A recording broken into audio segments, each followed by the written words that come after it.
And now we will begin with our first panel on the historical influence of Blacks in American fashion.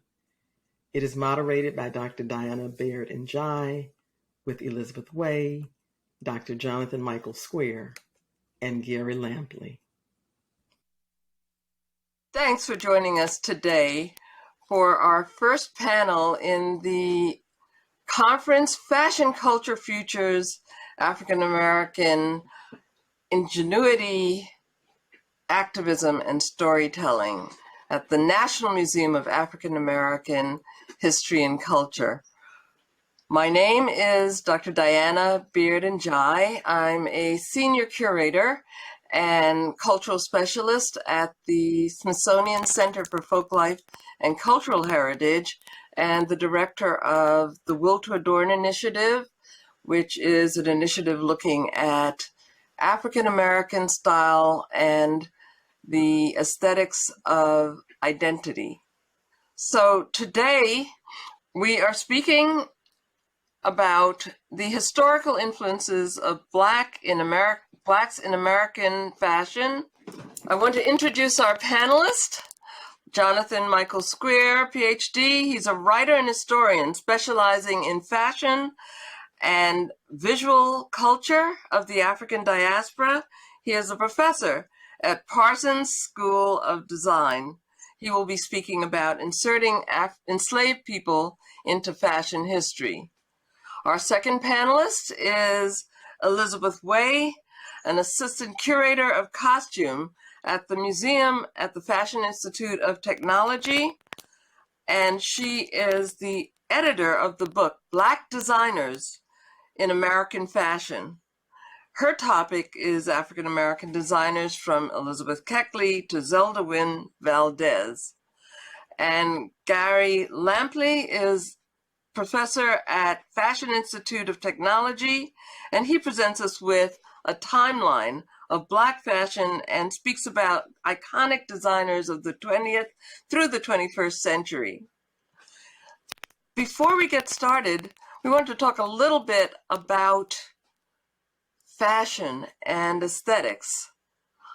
Aesthetics, big word, but it's really about the values and ideas about what is beautiful.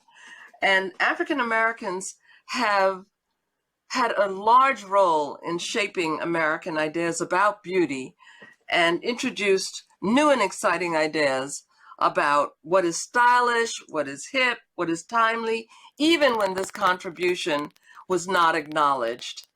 In the 17th through the 19th century, while many people of African descent were still enslaved, there were sumptuary laws that were passed, because sumptuary laws meaning that enslaved people were not supposed to present themselves as beautifully as their enslavers.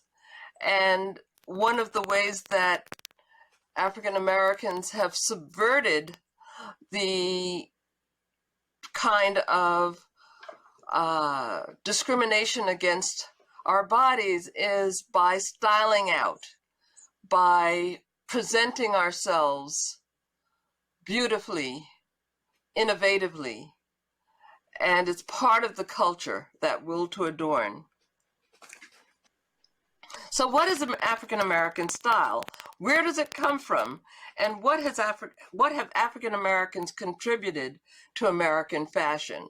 Of course, our street style, our style of living, has really influenced American fashion. But as we've emerged into the design field, we have influenced not only US fashion, but fashion globally. We're going to talk about who were the pioneers, the innovators, and the pathfinders in African American fashion. How did these designers pave the way for the next generation of African Americans in fashion design, and how have African American designers used their skills and aesthetics in activism, from the abolition of slavery to the civil rights movement to Black Lives Matter and beyond? And believe me, from Elizabeth Keckley, who you'll hear about more, who also was a great force in abolition, in the abolition movement, to the role of Rosa Parks, who was, we remember, a dressmaker and a stylista during the civil rights movement. And she used the fact that she had an independent income to be able to support her activities in the civil rights movement, to the many designers who are responding to issues of social justice. We know that fashion design is about beauty, but it's also about justice, and it's also about identity.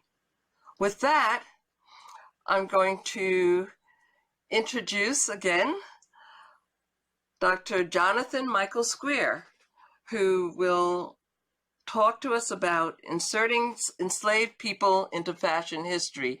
And by the way, you can find much more ample biographies of our wonderful panelists online. Thank you.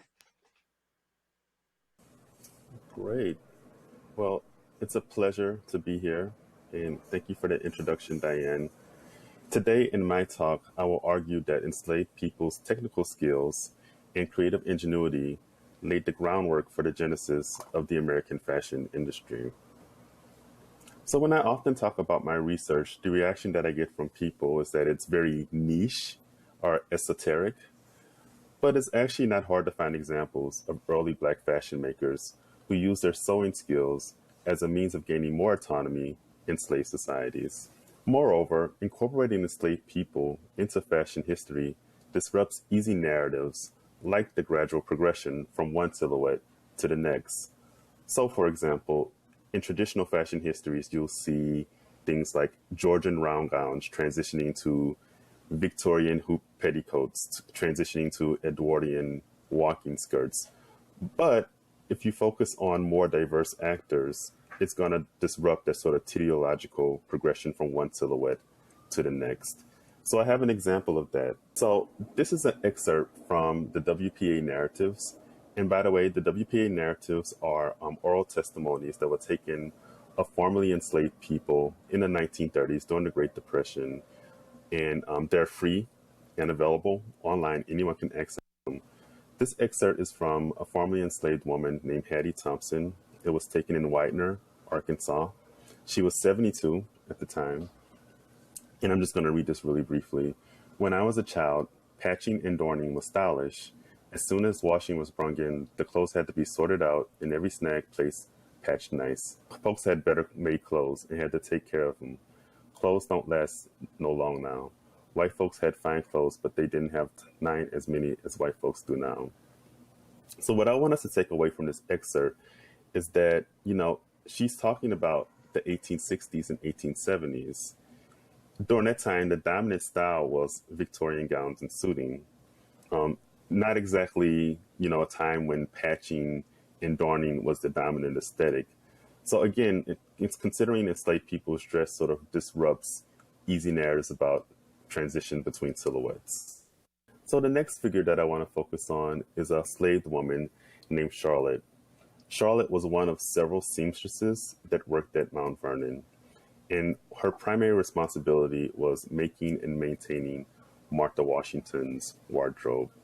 There's been a lot of work done on another enslaved seamstress at Mount Vernon. Her name was Ona Judge. There's a book by Erica Armstrong Dunbar. She's done a lot of work on her, but there's also a lot of documents on Charlotte. And there's one particular episode that I want to focus on. So one Sunday, Charlotte traveled from Mount Vernon to Alexandria, and she crossed paths with one of Washington's neighbors. And this neighbor accused her of stealing a dress and making significant alterations to that dress. Now, what I really want us to focus on in that episode is, in reality, Charlotte probably obtained the dress from a robust secondhand clothing market in which enslaved people participated in. But the run-in reveals that Charlotte understood the power of fashion and wielded it as a means of greater self-determination. So there is one more figure that I want to focus on in my talk. Her name is Cumber, and Cumber constructed this dress for her enslaver. The name of her enslaver was Janie Wright Robeson. Funny enough, this dress was constructed during the Civil War. And as we know, textile production slowed down during the Civil War, and cotton production also slowed down. So textiles were quite costly during that time. So Cumber was forced to engage in this labor during the time of war, but her needlework allowed her to eke out a living for herself and for her family and endure the remaining days of slavery. The reason we know this story is because of property records from the Robeson estate, also from census records. But another interesting fact about this dress is that these details are actually of the dress, and this is in the collection of the Museum of History in North Carolina. So in my talk, I just wanted to focus on three figures, and it's actually three of many enslaved fashion figures who are often overlooked in looking at fashion history. And these enslaved fashion makers not only played a part in having us thinking about Black fashion, but also just thinking about American fashion in general. And moreover, I'd like to say that they laid the groundwork for later Black fashion designers like Ann Lowe and Elizabeth Keckley. I think that just as they laid the groundwork for the next generations, we go to Elizabeth Way, who is going to speak about some of these next generations of African American designers. Elizabeth Way. Thank you so much. I'm going to pick up where Jonathan left off and talk about 5 women in particular who were Black dressmakers during the 19th and 20th century. I have a little bit more primary source material to go off of than Jonathan does, but honestly, the range of information available really depends. So the first woman I want to talk about is Elizabeth Keckley. And we're very, very lucky to know a lot about her because she wrote her own memoirs. She sat down her own story in a book in 1868. It's called Behind the Scenes. She was a woman who was born enslaved in 1818 in Virginia, not too far from DC. And she learned the needle trades from her mother. She was very, very skilled as a seamstress from very early in her life. She had a spectacular life even while enslaved. She moved to several different places, including North Carolina and St. Louis. In St. Louis, she really developed a business that was part of the elite fashion culture of the city. It was through her patrons and her own skill that she was able to buy her and her son's freedom in 1855, and she moved to Washington, D.C. and established her business in 1860. These dresses became what she termed herself calling cards for the elite women of D.C. Being seen in Elizabeth Keckley dress marked you as a person of inside status, a person of high fashion. And so she was really vital to these white women in establishing their kind of social cachet. She had clients from across the political spectrum, as diverse as Verena Davis or Mrs. Jefferson Davis, and Mary Todd Lincoln. She was a great friend to Mary Todd Lincoln, but really helped her establish her public image. This is right when photography is becoming much more important. And so many of the dresses that Mary Todd Lincoln was photographed in were made by Elizabeth Keckley. Beyond her own practice, which was extremely important, she ran her own shop, but she employed other Black women. She trained other Black women. Later in her life, she moved to Wilberforce University in Ohio and took over the home economics department there. So she spent her entire life not only creating beautiful parts of American fashion. These pieces were seen by thousands, if not more, when photographed on people like Mary Todd Lincoln. But she was really empowering herself and other Black women with skills that were really had lucrative value in the workforce. So another piece I'd like to discuss was donated to the National Museum of African American History and Culture through the Black Fashion Museum collection by Lucy Cordice, who herself was a fashion designer in Boston. Her grandmother, Lavinia Price, had been enslaved, had very advanced skills, and after her freedom and moving to Boston, she made this. So we think again about how important it is for Black people to adorn themselves, to participate in fashion. They're setting the trends, they're participating in the trends, they're lagging behind the trends, just like every other kind of person in America. But you see how women can fashion their own selves, their own identities. And while we don't know exactly who Lavinia Bryce is, she might have been a woman listed in the 1910 census who was born in Alabama in 1857. And she would have been about 53 years old if she is in fact this person at the turn of the century. There are 4 beautiful dresses in the collection of the Valentine Museum in Richmond that were made by Fanny Criss. We have some contemporary articles and records of Fanny Criss, who worked in Richmond. She was born in the 1860s, and she established a really high-end dressmaking business at the turn of the century, again, serving the elite white women of Richmond, Virginia. Very, very successful property owner, enabled through her dressmaking business. But she was subject to the kind of prescriptions of the Jim Crow South, just like so many other business people in Virginia and the wider South. So she actually participated in the Great Migration and moved to New York during the 1920s. So the story of these Black fashion designers not only tell you so much about fashion history, but also general American history and what was going on at the times.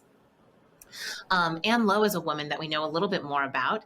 She was born at the end of the 19th century and worked in different locations in Tampa in the 1920s, in New York from the late 20s into the 30s. And she, again, established herself as a vital player in elite women's kind of sartorial presence. She specialized in debutante gowns and wedding gowns, most famously Jacqueline Kennedy's 1953 wedding gown, again, something that was seen around the world, even though she wasn't necessarily given as much credit as we would expect. But she worked until the 1970s, and she made absolutely gorgeous gowns. So many are held in the collection at the National Museum of African American History and Culture. And it really shows this amazing skill that she learned from her grandmother and her mother, and the way Black women can empower each other, passing these skills down and down in ways for them to not only make money, but to express themselves creatively. And so the last woman I want to talk about is Zelda Wynne Valdez, who was born in 1905. She not only was a fashion designer, she also blended kind of costume and stage clothing into her repertoire. So we start to see a blurred line here between what is fashion, what is stage costume, because she worked for people such as Josephine Baker and Mae West and Ella Fitzgerald. And so these gowns were not only at the height of fashion, but they also were big and overdramatic because they were seen from the stage. She again learned from her grandmother and mother and started working in her uncle's store in White Plains in New York before she opened her own shop there. And then in 1948, a shop on Broadway in Harlem. She was also a founding member of the National Association of Fashion Designers, Fashion and Accessories Designers in 1949. So just like Elizabeth Keckley, she was interested in supporting the businesses of other Black fashion designers, other Black women, empowering them with her knowledge and her experience. And she designed for the Dance Theater of Harlem starting in 1970, well into the 20th century. So she had a very, very long and illustrious career. I just want to say I had the privilege of being a student of Zelda Wynne Valdez from 1968 through 1972. And so one of the other things that she did in between her time with her shop and working, making costumes for Arthur Mitchell, she actually had a group of students in Harlem who she taught the fine craft of design. And I remember her favorite thing was rip it out and do it again, because she was a stickler for fine couture. So we go from there to Gary Lampley, and he is going to talk about the timeline of Black fashion and also speak about these iconic designers in the 20th and 21st century. So thank you. So Lampley? The fact of the matter is, fashion history books have largely ignored African American contributions to fashion. Except for the Black is Beautiful movement, the presence of the African doesn't show up in many fashion history timelines or textbooks. In fact, as it relates to fashion, African Americans during the 20th century are mostly defined by the New Look, New Negro aesthetic, which was an attempt by African Americans to reconstruct their image to whites against the racist stereotypes of that time. Therefore, there's been very little research that scrutinized the psychological backdrop that surrounded the choices of clothing of everyday African Americans, and close to no focus on the way the singular style was developed and expressed. My research focuses on how African American culture and style has impacted 20th and 21st century fashion, and examines how nuanced qualities of the African American experience have led to subtle and not so subtle influences over the nation and ultimately the world of fashion. Toni Morrison tells us in her book of literary criticism, Playing in the Dark, that the presence of the African is always present in culture, even when they aren't present. With that in mind, when looking at the 2 centuries, I discovered that there were 8 specific periods of time where I could focus my efforts. I assigned each period a defining theme, and I placed it on the 20th century fashion history timeline. The Black is Beautiful movement raised the consciousness of Blacks in the United States, filling many with Black pride amidst the seismic societal and cultural changes of the 60s and 70s. Black pride was expressed by the adoption of styles of dress that reflected traditional African garments such as dashikis and kaftans, and the Afro hairstyle. My research explores this time period, and my themes, Out of Africa, Emergence of Self, speak to Africa's tradition of adornment, imbued with self-expression and spirituality, with textiles an integral part of the culture, and genderless jewelry that is tied to tribal identification.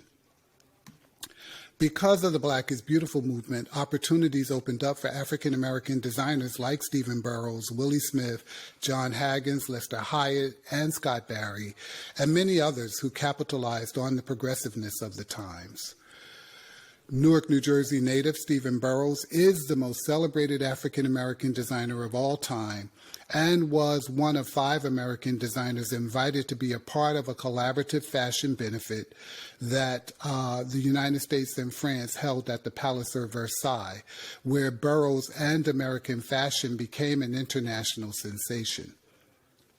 Burrows has a reputation for designing garments that are considered soft, free, sexy, colorful, and elegant all at the same time.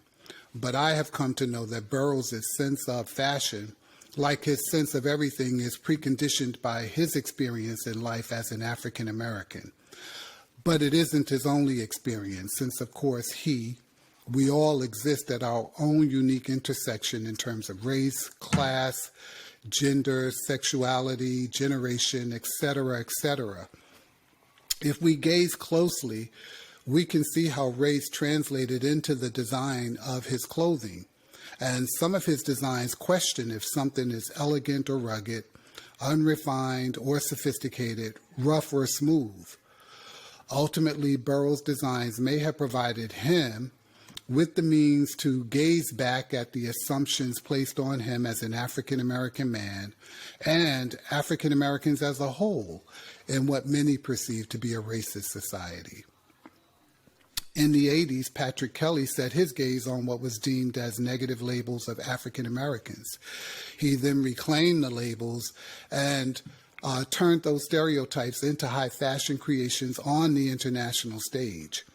He incorporated humble materials such as denim and caricatures into his design, which allowed him to bring lived experiences from his Southern background to the world of fashion. The hip-hop aesthetic, which I define as the cool pose redux, has its roots in fashions worn by young Black males who challenged monolithic perceptions of being an American. Hip-hop culture and rap music deconstructed the artificially constructed perceptions of being an American by presenting a culture in sharp contrast.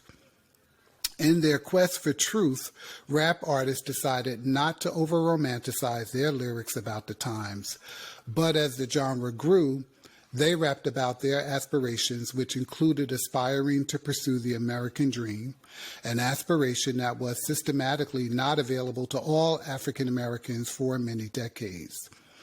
Enter Harlem's famous Dapper Dan, who understood that African American rap artists were expressing their culture through rap music and forging a unique and identifiable style of their own. Because of this understanding, the discourse between Dapper Dan and rap artists didn't allow for homogeneous creations, but instead his designs offered an aspect of distinctiveness that included the use of luxury brands' logos on his designs, which made a statement on the luxury sector's complete dismissal of African American creators and consumers alike. Because the symbols of luxury fashion excluded most African Americans, designers like Dapper Dan subverted those coveted symbols and logos to allow African American consumers to gain access to the aspirational lifestyle. My last theme, Black Lives Matter 2, highlights how African American designers use their talents and voices to raise social consciousness about incidents of police brutality and other incidents of racially motivated violence against Black people. Kirby Jean Raymond, Pierre Moss, and Brianna Danielle are not only educating the world about African American history with their designs, but in the case of Pierre Moss, also elevating African American culture and innovations to the status of haute couture, a wing of the fashion world that survives on exclusivity and tradition, and is famously hard to become a member of, even without acknowledging other obstacles created by systemic racism. Up-and-coming designer Brianna Danielle looks to our past of systemic racism to show our present issues of systemic racism, while illustrating through her fashions the illusion of progress. The New Negro declared a headstrong launch whose triumph hinged on essentially invalidating and a turning away from the old Negro and the remembrance of enslavement. But when we gaze closely at the garments of 20th century African American designers, we can see, as Alice Walker told us in one of her earliest essays, Everyday Use, the scraps of dresses a grandmother may have worn and the bits and pieces of an uncle's paisley shirt and a quilt. We can see how the fascination with otherness can be reinterpreted to reflect positive representation. And finally, we can see the power in displaying images of our shared pain while communicating a message to all that openness to different views of knowledge and social reality is itself the ultimate seamless American reality. Thank you. Thank you all. And I think that we've really walked through African American fashion history in a wonderful way, thanks to our panelists. So now we want to open up the discussion. And when we started, I mentioned this term aesthetics, which a very short translation might be values and ideas about what is beautiful. And I wanted to ask about, and each of our panelists, how do you think that the designers that you have worked with have helped to define beauty within their era?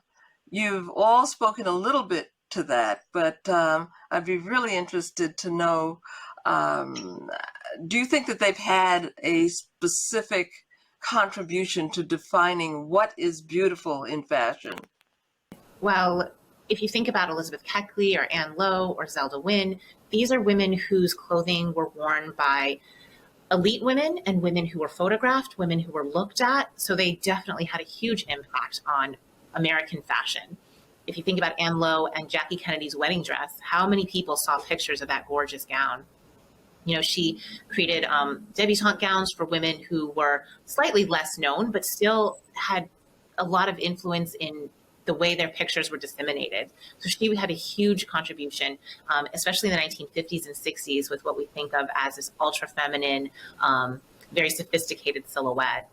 Elizabeth Keckley is the same thing, because her clothes were seen in photographs on the first ladies, on these political wives.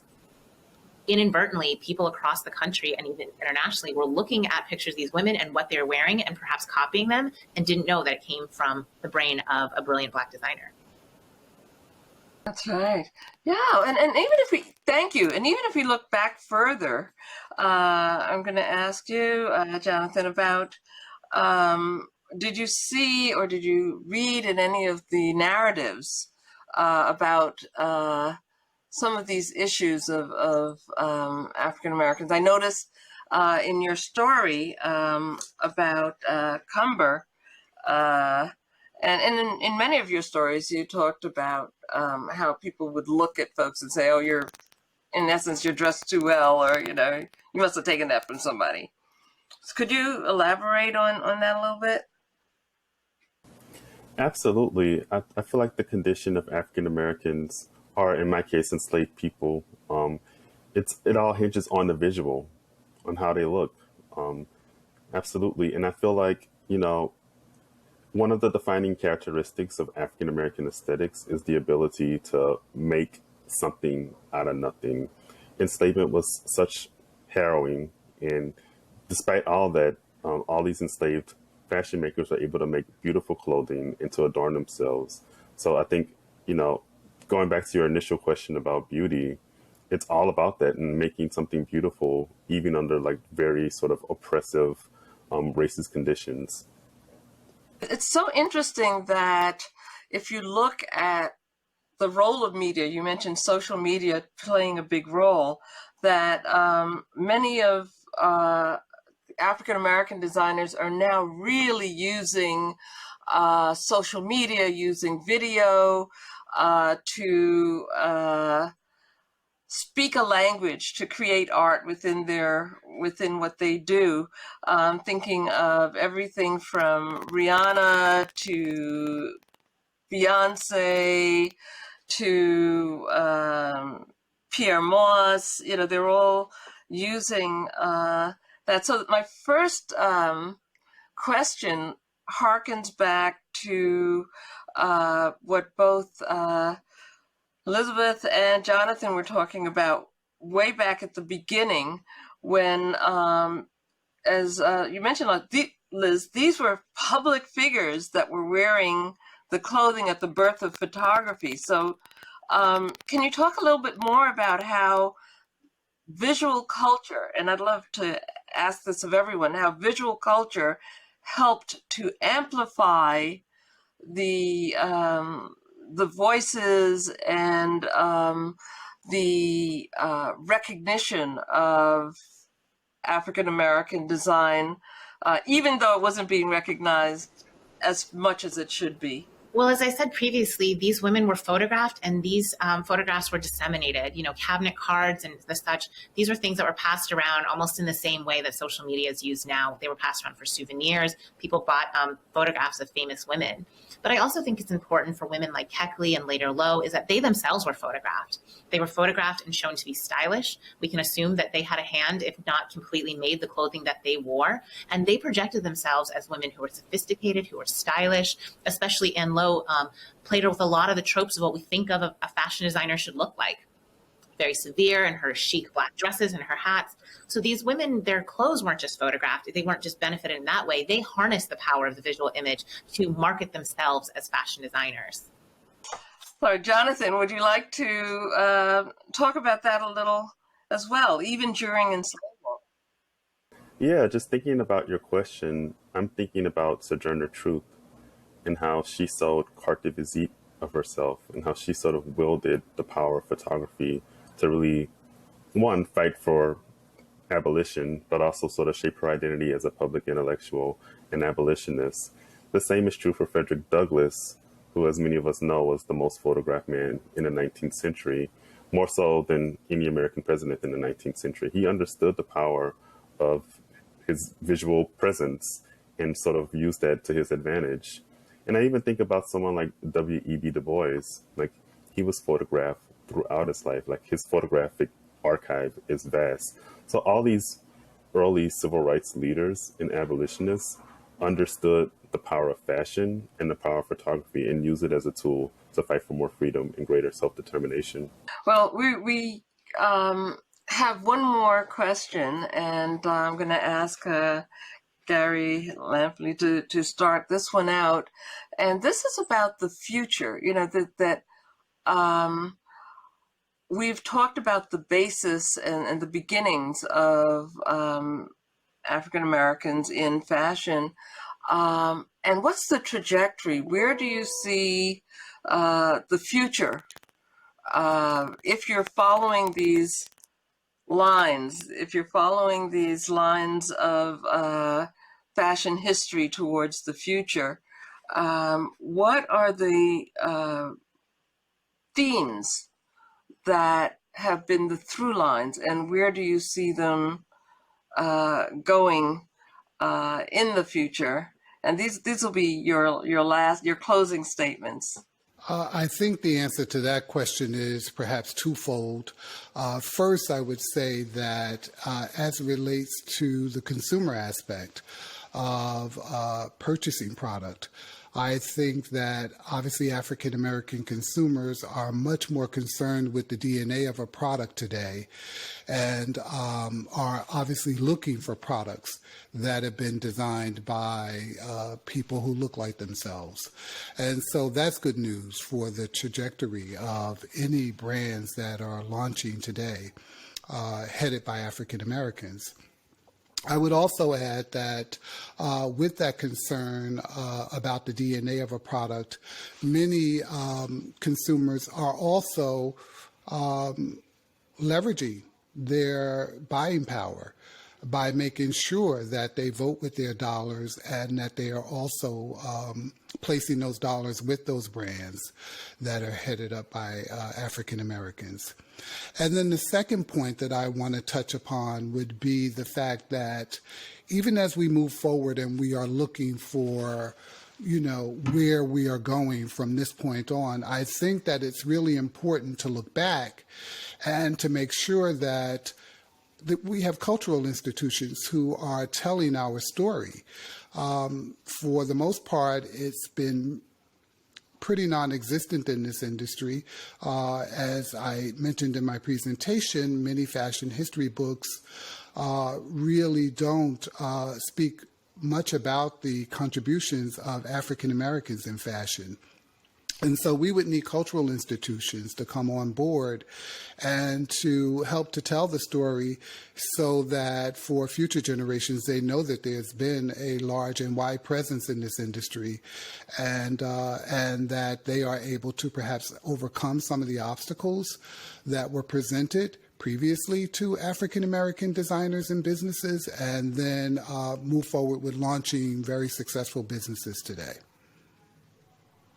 Jonathan, would you, I said basically the same question about where do you see this trajectory leading from the skills and the artistry and the presence of African Americans in design and in dressmaking.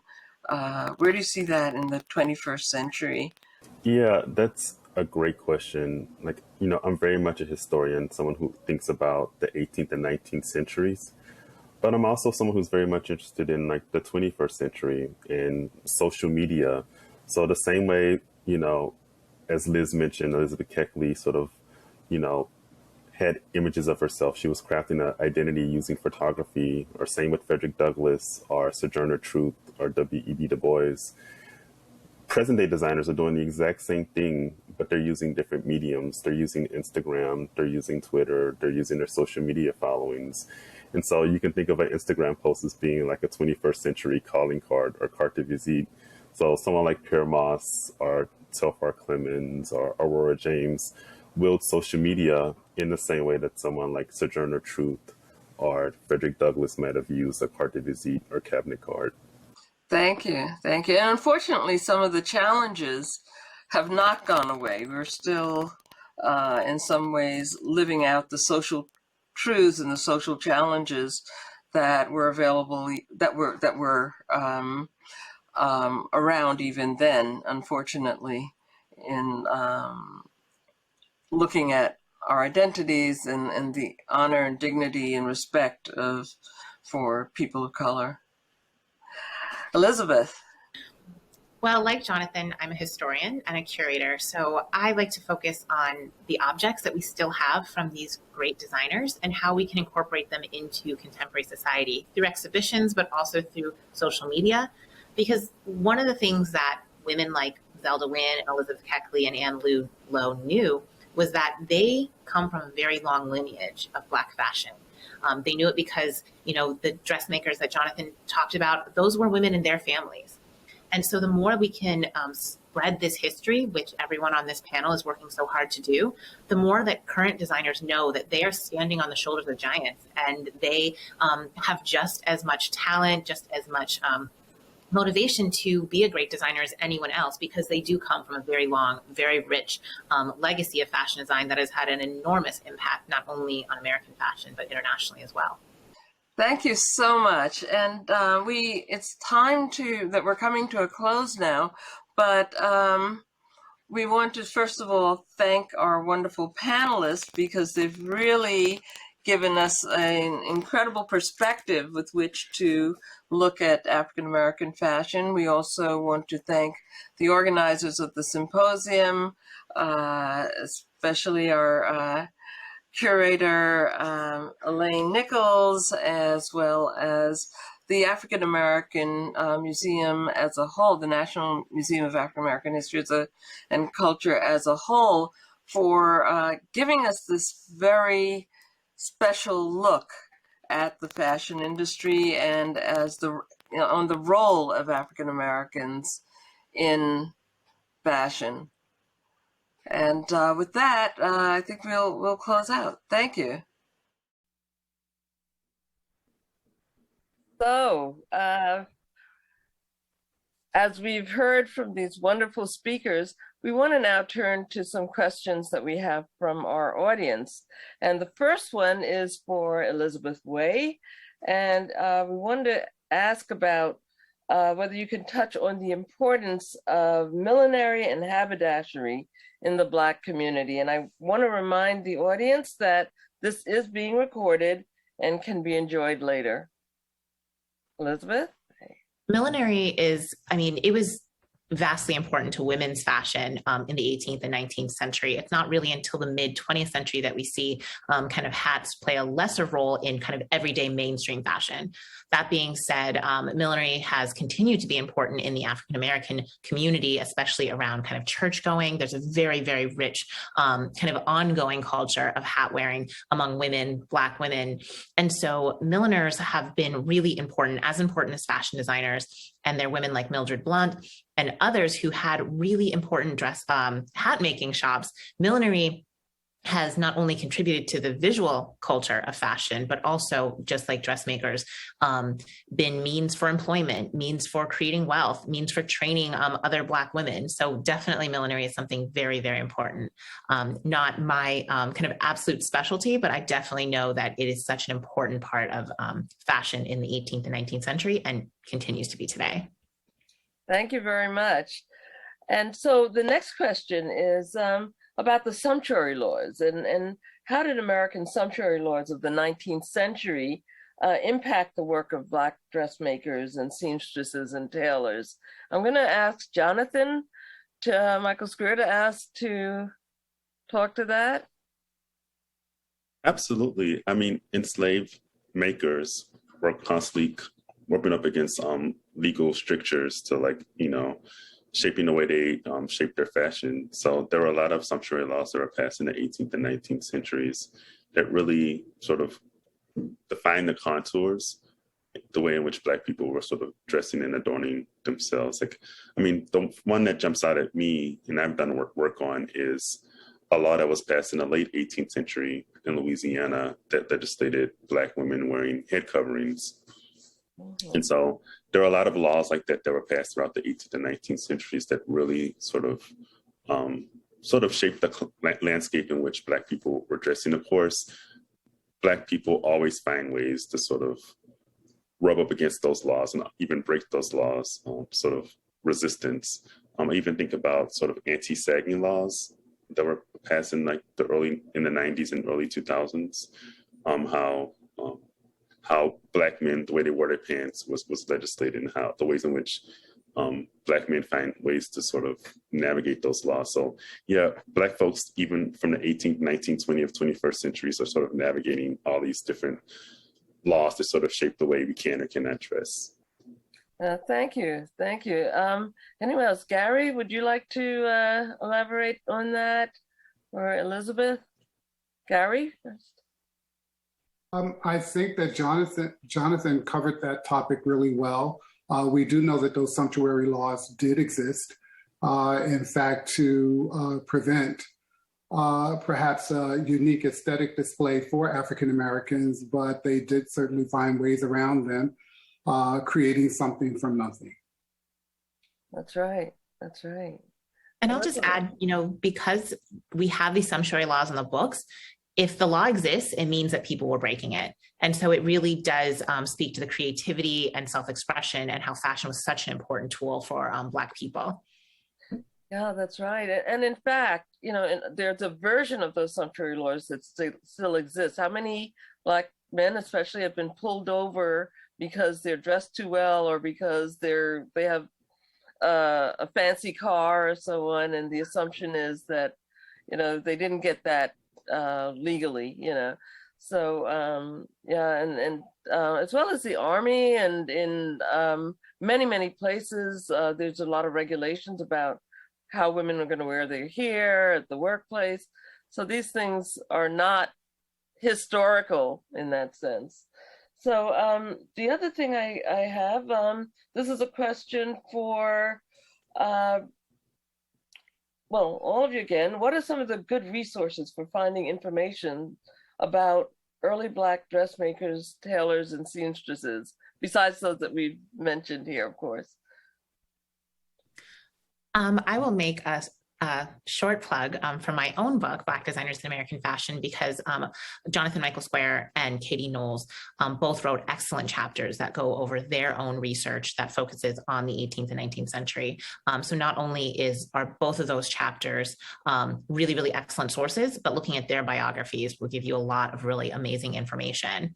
I'll also say that Jonathan has a digital humanities project called Fashioning the Self in Slavery and Freedom, which you can find online and on Facebook and Instagram and Twitter. And he posts a lot of really amazing information about those early periods.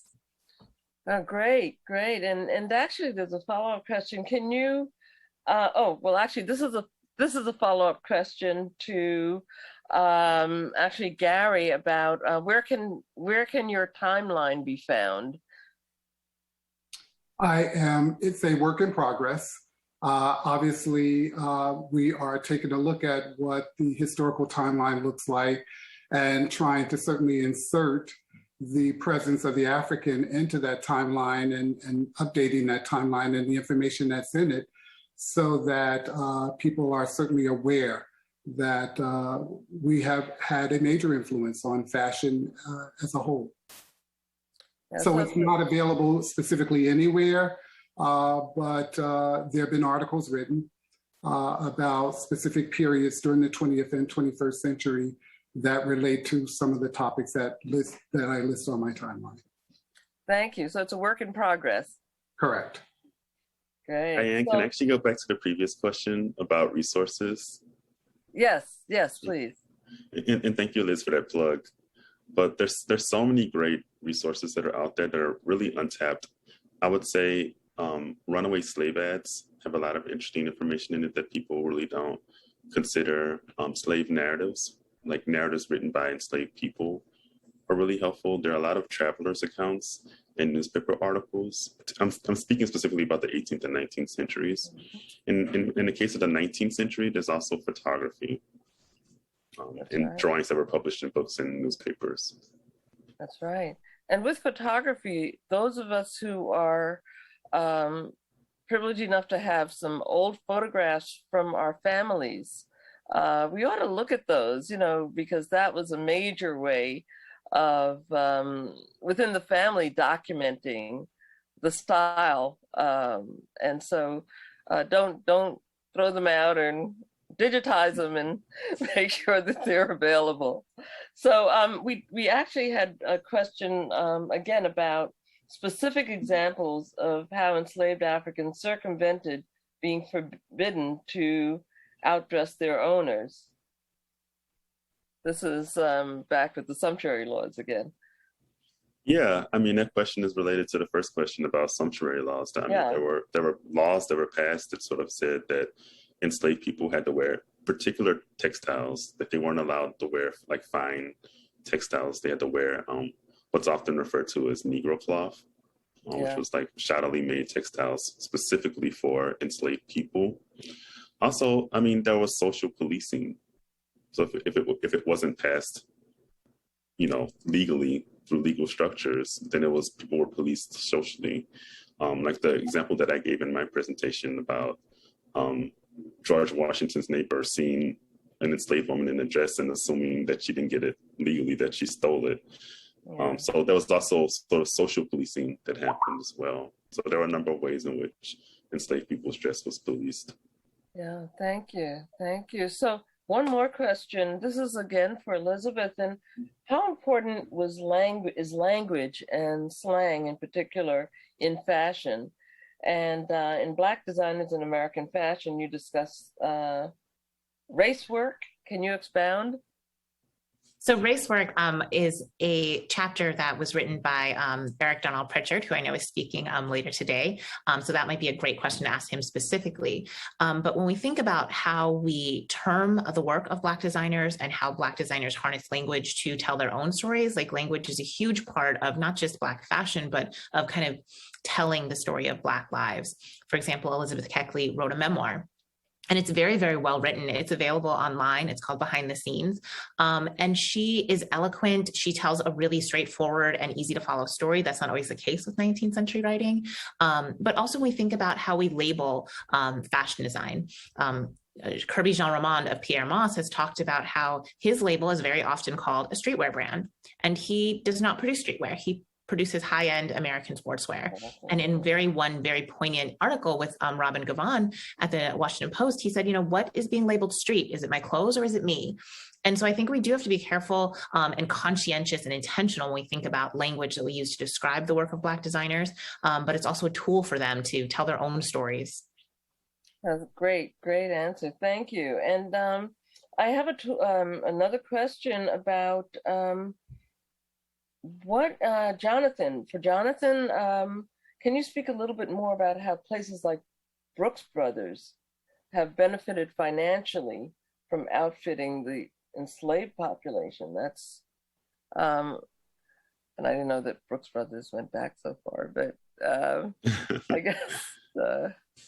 Yeah, whoever wrote that question has done their research. Because that's actually like, I study that.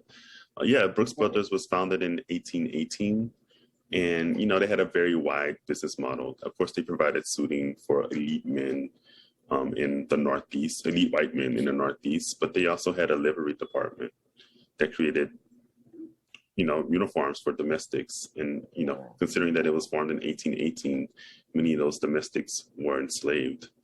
So Brooks Brothers has this, being a company that's over 200 years old, it has a lot of its roots are in enslavement. It was founded in New York City, and New York City was an international port. So they, people who had connection to enslavement or enslavers often bought merchandise from Brooks Brothers. Yeah, absolutely. Brooks Brothers is the oldest clothing brand in the United States. So anything that old probably has a connection to slavery in some way. Yeah, thank you. And I might just add that Brooks Brothers also was defined as a slop shop. And the word sloppy is derived from the notion of these slop shops. As Jonathan mentioned, it did have a wide business model. It operated as a manufacturer and a retailer, not only servicing elite white men, but also sailors who were looking to replenish their uniforms while they were on leave. And so, as he also mentioned, that they did also have this other business that did clothe enslaved Africans as well. Wow. Thank you. So, another question: what are the factors do you think led to the unique design of Black fashion? Well, I will say that, every designer is unique, and I would hesitate to say that there is a kind of Black aesthetic that touches the work of every Black designer. But I do think that every designer is a creative artist who is shaped by their own experiences, and that the Black community, and it's not one Black community, there's so many Black communities. The Black community in New York is very, very different from it is in LA or Georgia. And so I think artists bring their full experiences, their full lives to the clothing that they make. So I think that the very rich, unique history that we have as African Americans is distilled into the designs by Black designers, just the way it is in the way chefs distill it into their food, the way fine artists distill it into their paintings or sculptures.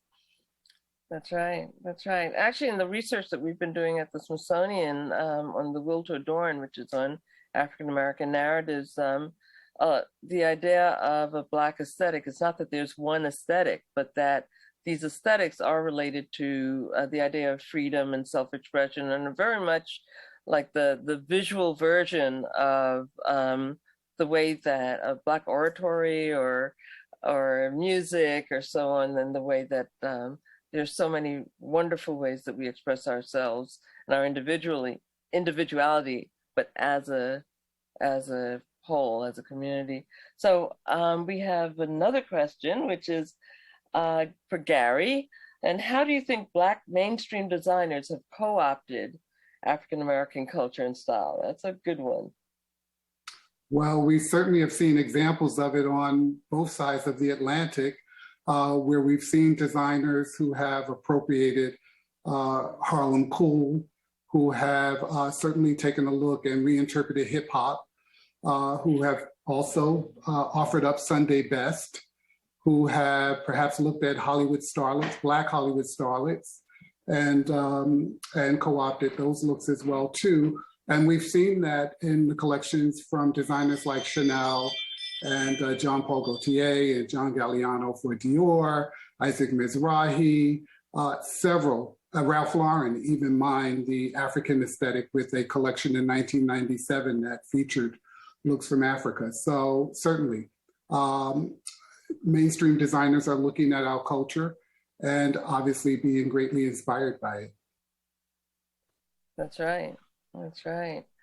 Okay, so one more question. We only have about a few minutes left, but can you speak about the Black dandy as a missing part of Black fashion history? That's a good one. And who would like to answer that? Well, I'll just say briefly that Monica Miller wrote an amazing book called Slaves to Fashion that focused on dandyism, not just male dandies, but female dandies as well. There's books, Dandelion is another book that focuses on more contemporary.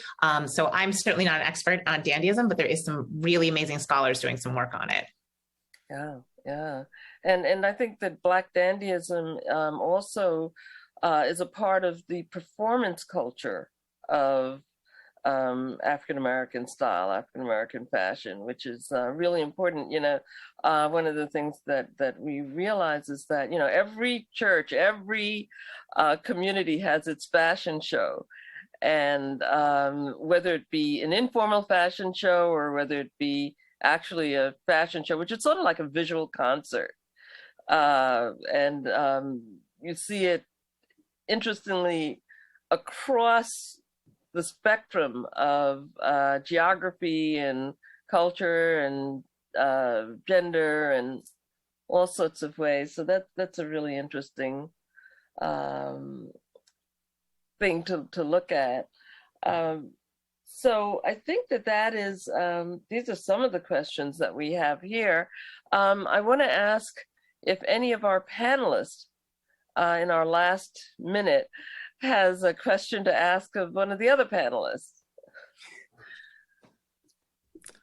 I'm on the spot now. I will take a couple seconds if no one has anything else to say to name another really great resource available online is the Fashion and Race Database. So if you're looking for more information, that's also another great place to look for more information on Black designers and other designers as well. That's right. Thank you so much. And we're just about a minute out. And so we want to thank everyone again who has been a part of this wonderful, wonderful beginning to, it's going to be an exciting day, and also to remember to keep styling for all of you guys out there, and recognize and keep looking for more. Black fashion is here, it's expanding, it's wonderful, and it has very strong origins that we've seen here. So thank all of you, Gary, Elizabeth, Jonathan, for this wonderful start to our day and this incredible symposium. Thank you so much, Diana, for moderating us this morning. Thank you. Thank you, Diana. So we're going to move back into our next presentation, which is going to be coming up in the next few seconds here.